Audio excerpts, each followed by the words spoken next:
Original sin.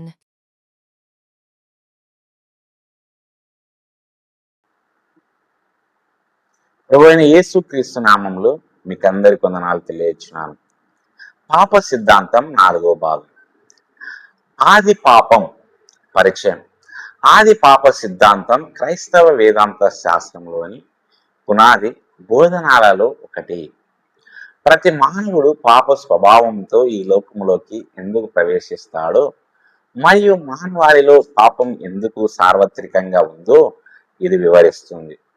ఆదాము పాప ఆరోపణ సిద్ధాంతం ప్రధానంగా ఆదాము అతిక్రమణ నుండి వచ్చే చట్టపరమైన అపరాధ భావంతో వ్యవహరిస్తుండగా అది ఆది పాప సిద్ధాంతం ఆదాము నుండి సంక్రమించిన మానవ స్వభావంలోని అంతర్గత భ్రష్టత్వంపై దృష్టి పెడుతుంది.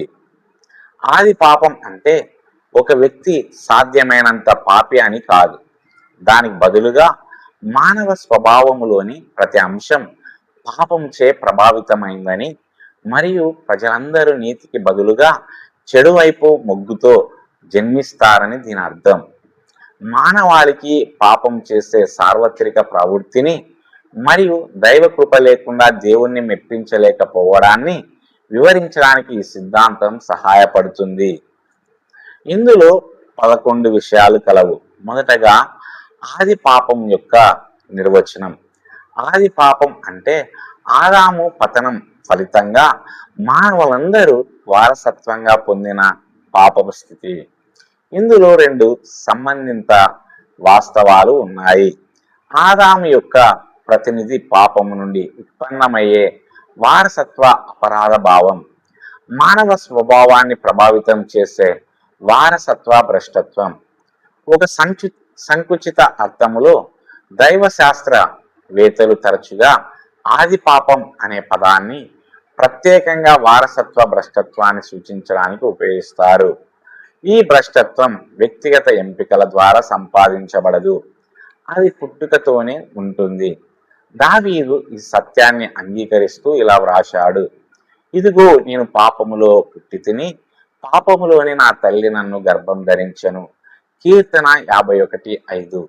దావీదు తన గర్భధారణ పాపభరితమైనదని సూచించడం లేదు, బదులుగా తన ఉనికి ప్రారంభం నుండే తాను పాప స్వభావాన్ని కలిగి ఉన్నానని ఒప్పుకుంటున్నాడు. రెండవదిగా ఆది పాపానికి బైబిల్ ఆధారం.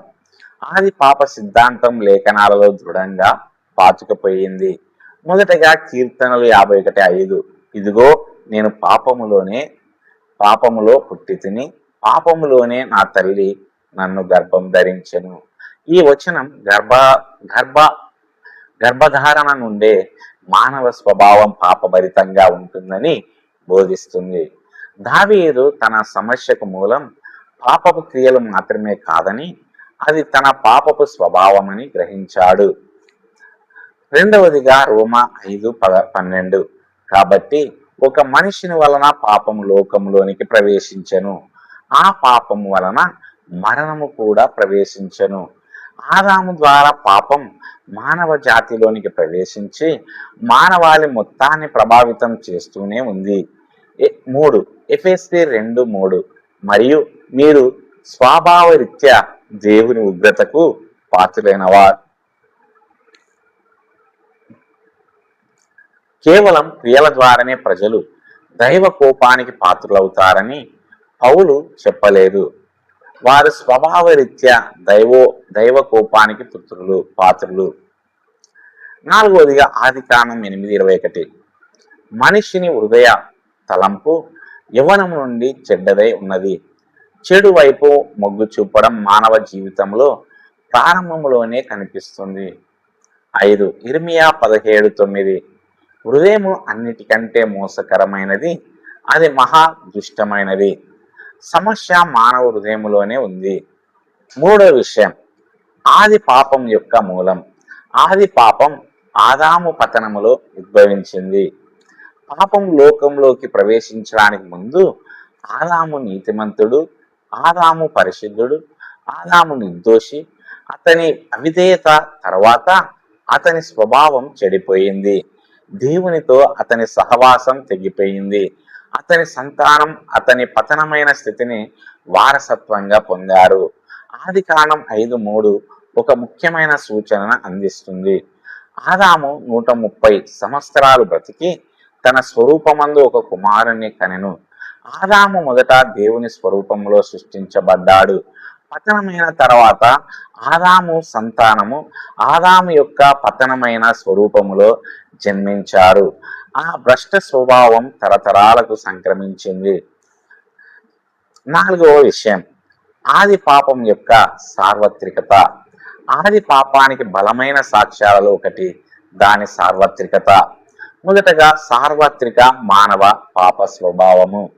బైబిల్ ఇలా ప్రకటిస్తుంది: అందరూ పాపము చేసి దేవుని మహిమను పొందలేకపోయారు. రోమా 3:23. ప్రతి సంస్కృతి, దేశము మరియు నాగరికత పాపము యొక్క వాస్తవికతను ప్రదర్శిస్తుంది. నైతిక భ్రష్టత్వం లేకుండా ఏ సమాజం ఎప్పుడు ఉనికిలో లేదు. రెండవదిగా సార్వత్రిక మరణం. మరణం ప్రజలందరినీ ప్రభావితం చేస్తుంది.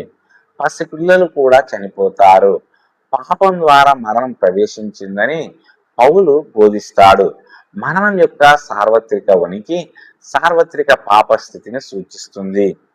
మూడవదిగా రక్షణ యొక్క సార్వత్రిక అవసరం. మానవాళి అంతటికీ విమోచన అవసరమని లేఖనం తెలియజేస్తుంది. కొంతమంది నైతికంగా తటస్థంగా పుట్టి ఉంటే సార్వత్రిక రక్షణ అవసరం ఉండేది కాదు. అయినప్పటికీ ప్రజలందరూ స్వభావరీత్యా పాపులు కాబట్టే క్రీస్తు వచ్చాడు. 5. ఆది పాపం యొక్క స్వభావం. ఆది పాపం వ్యక్తి మొత్తాన్ని ప్రభావితం చేస్తుంది. ఇది మానవ స్వభావంలోని ఒక భాగానికి మాత్రమే పరిమితం కాదు. మొదటగా మనసు యొక్క భ్రష్టత్వం. మానవ మనసు పాపం వలన అంధకారమయమైంది. పౌలు ఇలా వ్రాశాడు: బుద్ధి అంధకారమయమైనది. ఎఫెసీ 4:18. దీని అర్థం ప్రజలు తెలివిగా ఆలోచించలేరని కాదు, అంతేకాకుండా వారి ఆధ్యాత్మిక అవగాహన వక్రీకరించబడింది. వారు సహజంగానే దైవిక సత్యాన్ని ఎదిరిస్తారు. రెండవదిగా సంకల్పం యొక్క భ్రష్టత్వం. సంకల్పం నాశనం కాదు, కానీ పాపం వైపు మొగ్గు చూపుతుంది. ప్రజలు తమ కోరికల ప్రకారం స్వేచ్ఛగా ఎంచుకుంటారు. వారి కోరికలు పాపభరితమైనవి కాబట్టి వారు సహజంగానే దేవుని కంటే పాపాన్నే ఎంచుకుంటారు. యేసు ఇలా అన్నారు: మీరు జీవం పొందుటకై నా యొద్దకు రారు. యోహాను 5:40.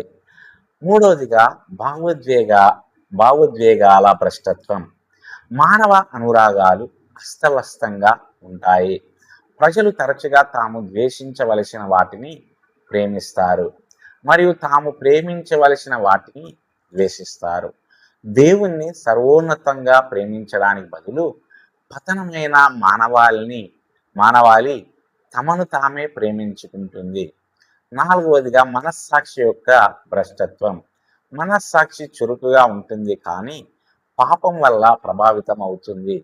పౌలు ఈ క్రింది మనస్సాక్షుల గురించి మాట్లాడుతాడు: అపవిత్రపరచబడినవి తీతు 1:15, మొద్దుబారినవి 1 తిమోతి 4:2.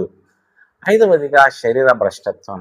శరీరం పతన ప్రభావాలను ఈ క్రింది వాటి ద్వారా అనుభవిస్తుంది: వ్యాధి, బలహీనత, వృద్ధాప్యం, మరణం. 6. ఆది పాపం మరియు మానవ సామర్థ్యం. ఆది పాపం యొక్క అత్యంత ముఖ్యమైన పర్యవసానాలలో ఒకటి మానవ సామర్థ్యానికి సంబంధించినది. మొదటగా మానవాళి తనను తాను రక్షించుకోలేదు. ఆది పాపం కారణంగా ప్రజలు తమ సొంత ప్రయత్నాల ద్వారా రక్షణను పొందలేరు. పౌలు ఇలా వ్రాశాడు: దేవుణ్ణి వెతుకువాడు ఎవడు లేడు. రోమా 3:11. దేవుని కృప లేకపోతే మానవాళి ఆత్మీయంగా మరణించిన స్థితిలోనే ఉంటుంది. రెండవదిగా మానవాళి దేవుణ్ణి మెప్పించలేదు. రోమా 8:8 ఇలా చెబుతుంది: శరీరధారులుగా ఉన్నవారు దేవుణ్ణి మెప్పించలేరు. దైవ జోక్యం లేకుండా పతనమైన ప్రజలు దేవునికి అంగీకార యోగ్యమైన ఆత్మీయ కార్యాలను చేయలేరు. మూడవదిగా మానవాళికి పునర్జీవనం అవసరం. పాప స్వభావానికి విద్య లేదా సంస్కరణ కంటే ఎక్కువ అవసరం. దానికి నూతన జన్మ అవసరం. యేసు ఇలా అన్నారు, మీరు మరలా జన్మించవలెను. యోహాను 3:7. 7వ విషయం, ఆది పాపం గురించిన సాధారణ అపోహలు. మొదటగా, ఆది పాపం అంటే ప్రజలు సాధ్యమైనంత చెడ్డవారని కాదు. ఈ అపోహను తరచుగా సంపూర్ణ దుష్టత్వం అని పిలుస్తారు. ప్రతి వ్యక్తి తాను ఉండగలిగినంత దుర్మార్గుడని లేఖనం బోధించదు. దేవుని సాధారణ కృప చెడును అరికడుతుంది. అనేక మంది అవిశ్వాసులు దయ మరియు పౌర సద్గుణ కార్యాలను చేస్తారు. రెండవదిగా, ఆది పాపం దేవుని స్వరూపాన్ని నాశనం చేయదు. మానవాళి ఇప్పటికే దేవుని స్వరూపాన్ని కలిగి ఉంది. ఆది కాండం 9:6 మరియు యాకోబు 3:9 ఈ సత్యాన్ని ధృవీకరిస్తున్నాయి. అయితే ఆ స్వరూపం కలుషితమై వక్రీకరించబడింది. మూడవదిగా, ఆది పాపం మానవ బాధ్యతను తొలగించదు. ప్రజలు తమ చర్యలకు జవాబుదారీగా ఉంటారు. మానవులు పాప స్వభావాన్ని కలిగి ఉన్నారన్న వాస్తవం పాపానికి సాకు కాదు. దేవుడు ఇప్పటికీ పశ్చాత్తాపాన్ని మరియు విశ్వాసాన్ని ఆజ్ఞాపిస్తున్నాడు. ఎనిమిదవదిగా, దైనందిన జీవితంలో ఆది పాపానికి సాక్ష్యం. ఆది పాప సిద్ధాంతం మానవ అనుభవం ద్వారా ధృవీకరించబడింది. పరిశీలించండి. పిల్లలు ఎవరు నేర్పకపోయినా సహజంగా అబద్ధాలు చెబుతారు. స్వార్థం జీవితంలో తొలి దశలోనే కనిపిస్తుంది. అహంకారం సార్వత్రికమైనది. ప్రతి సమాజంలోనూ సంఘర్షణ ఉంటుంది. ప్రతి సంస్కృతిలోనూ నేరం కనిపిస్తుంది. తల్లిదండ్రులు పిల్లలకు పాపం చేయడం నేర్పరు. దానికి బదులుగా పాపం చేయవద్దని వారికి నేర్పుతారు. ఈ వాస్తవం పుట్టుకతోనే ఉండే పాప స్వభావాన్ని ప్రతిబింబిస్తుంది. తొమ్మిదవది, ఆది పాపం మరియు క్రీస్తు. ఆది పాప సిద్ధాంతం క్రీస్తు యొక్క ప్రత్యేకతను మరింత విశేషమైనదిగా చేస్తుంది. మొదటగా, క్రీస్తు పాపరహితుడు. యేసు పరిశుద్ధాత్మ ద్వారా గర్భం ధరించబడ్డాడు. అందువల్ల ఆయన ఆదాము యొక్క భ్రష్టత్వాన్ని వారసత్వంగా పొందలేదు. దూత ఇలా ప్రకటించాడు, నీ గర్భమున పుట్టబోయే ఆ పరిశుద్ధుడు దేవుని కుమారుడు అని పిలువబడును. లూకా 1:35. రెండవదిగా, క్రీస్తు పాపరహిత జీవితం గడిపాడు. లేఖనం ఇలా ప్రకటిస్తుంది, ఆయన ఏ పాపము చేయలేదు. 1 పేతురు 2:22. మూడవదిగా, క్రీస్తు పాపాన్ని తొలగించడానికి వచ్చాడు. పతనమైన మానవాళి ఎన్నడూ సాధించలేని దానిని సాధించడానికి యేసు వచ్చాడు. పాపులు జీవించడంలో విఫలమైన నీతియుక్తమైన జీవితాన్ని ఆయన జీవించాడు. పాపులు చావలసిన మరణాన్ని ఆయన పొందాడు. 10వదిగా, ఆది పాపానికి పరిష్కారం. ఆది పాపానికి పరిష్కారం క్రీస్తులో మాత్రమే ఉంది. మొదటగా, పునరుత్పత్తి. పరిశుద్ధాత్మ ఆత్మీయంగా మరణించిన పాపులకు నూతన జీవాన్ని ఇస్తుంది.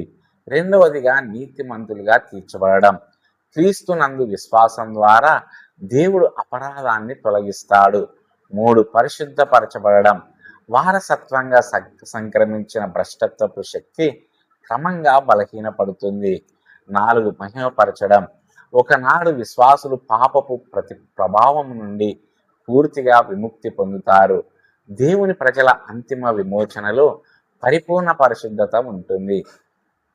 11వ విషయం, ఆది పాపంపై బాప్టిస్టుల అవగాహన. చారిత్రాత్మకంగా బాప్టిస్టులు ఆది పాప సిద్ధాంతాన్ని ధృవీకరించారు. 1689 నాటి లండన్ బ్యాప్టిస్టు విశ్వాసపు ఒప్పుకోలు గ్రంథం ఆదాము పతనం ద్వారా మానవ జాతి పాపంలో మరణించింది. మానవ స్వభావం భ్రష్టమైంది. వారందరూ ఈ భ్రష్టత్వాన్ని వారసత్వంగా పొందారు. అందువల్ల ప్రజలు నైతికంగా తటస్థంగా జన్మిస్తారనే ఆలోచనను బ్యాప్టిస్టులు తిరస్కరిస్తారు. దానికి బదులుగా ప్రజలందరూ పతనమైన స్వభావంతో మరియు దేవుని రక్షణ కృప అవసరంతో ఈ లోకంలోకి ప్రవేశిస్తారని వారు ధృవీకరిస్తారు. ముగింపు, ఆది పాపం అనేది ఆదాము పతనం కారణంగా మానవ జాతి అంతా భ్రష్టమైన స్వభావాన్ని వారసత్వంగా పొందుతుందనే సిద్ధాంతం. ఈ అవినీతి మానవ వ్యక్తిత్వంలోని ప్రతి అంశాన్ని మనస్సు, సంకల్పం, భావోద్వేగాలు, మనస్సాక్షి మరియు శరీరాన్ని ప్రభావితం చేస్తుంది. ఇది పాపం యొక్క సార్వత్రికతను, మరణం యొక్క ఉనికిని మరియు మానవాళి తనను తాను రక్షించుకోలేకపోవడాన్ని వివరిస్తుంది.